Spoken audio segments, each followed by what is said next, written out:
సిద్దిపేట జిల్లా కేంద్రంలో శ్రావణ మాసం సందర్భంగా లాల్ కమాన గడి మైసమ్మ బోనాల మహోత్సవం ఘనంగా నిర్వహించారు.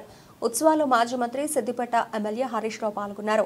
అనంతరం అక్కడ ఏర్పాటు చేసిన వేదికపై వారు ప్రసంగించారు. మైసమ్మ తల్లి దీవెనతో అందరూ చల్లగా ఉండాలని ఆకాంక్షించారు. ప్రతి ఏటా ఇక్కడ అమ్మవారికి బోనం చెల్లిస్తున్నారని, అమ్మవారి ఆశీస్సులతో సిద్దిపేట మరింత అభివృద్ధి చెందాలని కోరుకున్నారు. ఎలాంటి రోగాలు లేకుండా అందరూ ఆరోగ్యంగా ఉండాలని అమ్మవారిని వేడుకున్నారు.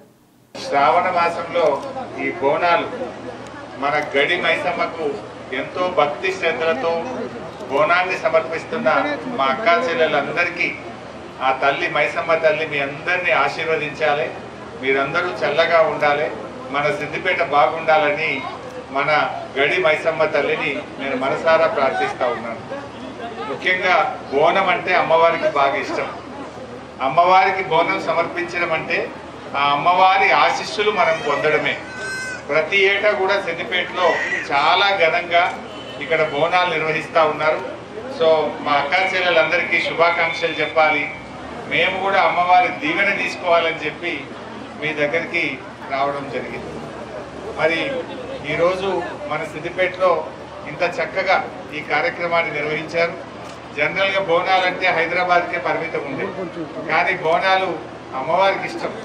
అందరూ బోనాన్ని అమ్మవారికి సమర్పిస్తే ఆ అమ్మవారి ఆశీస్సులు ఉంటే మన సిద్దిపేట ఇంకా బాగా అభివృద్ధి జరుగుతుంది.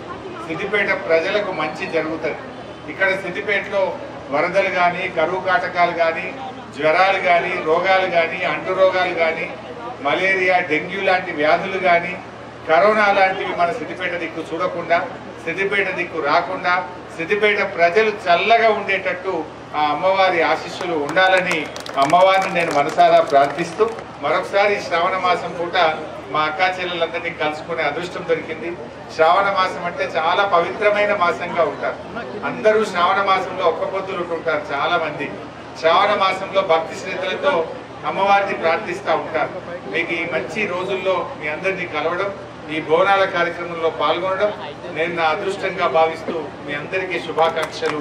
అందరికీ నమస్కారం. ఈ కార్యక్రమాన్ని విజయవంతం చేసినటువంటి ఆర్గనైజర్స్ ఎవరెవరైతే చాలా కష్టపడి ఈ కార్యక్రమాన్ని అద్భుతంగా జరిపించారో ఆకాంక్షలు. నమస్కారం.